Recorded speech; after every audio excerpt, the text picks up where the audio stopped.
I think look, we all accept we're in a period of global warming, but a lot of people are panicking, aren't they? Yes. Are they right to panic? No.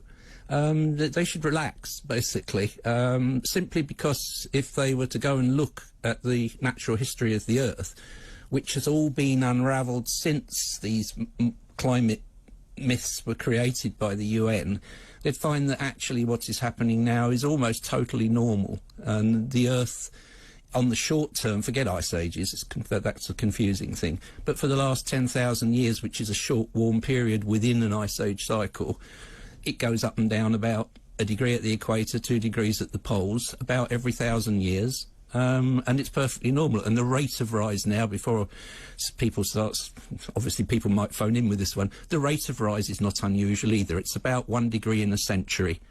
And it goes up and down it can go up and down a degree while it's doing that.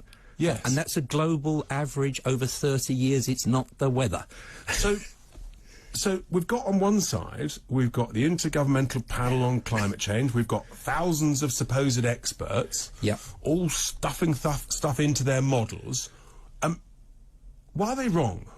Well, because their presumptions that they feed into their models are wrong, and I think we talked briefly about this. It's called GIGO, garbage in, garbage out. That's the point. And one of the assumptions they put in is there's no natural change.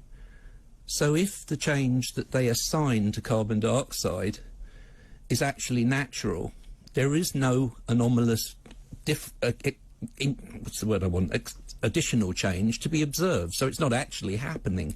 And there's a very good reason why that could be so. Stop me if you... which is that it's a very small effect, the greenhouse effect. Within the overall parameters of the atmosphere, there are much bigger things at work, like the sun shining on it and the gravity pulling the atmosphere onto the ground, which basically sets what the temperature gradient, all this sort of stuff. But the control is from the oceans. The clouds control.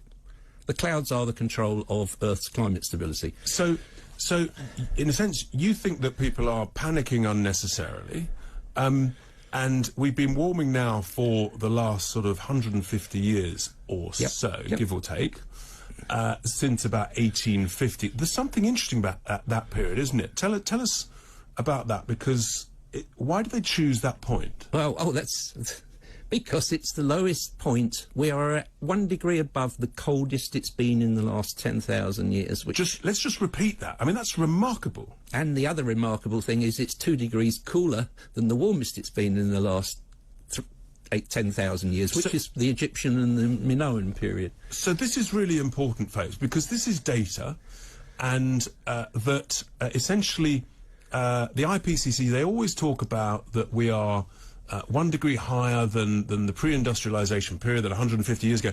But what you're saying, Brian, is that was the lowest point in the last 10,000 years. Correct. So in a sense, that's why we shouldn't be panicking, and that it's been much warmer in 2 or 3 previous periods. Yes, and in the last interglacial, which was 130,000 years ago, when the country is pretty much where it is now, about 50 degrees north from the equator, there were hippopotami and elephants on the banks of the River Thames. That would be quite a sight now, wouldn't it? It would. And it's well known, this is natural history, and it was 6 degrees warmer than it is now. And there were humans wandering around the place, presumably hunter-gathering happily. We're a tropical species,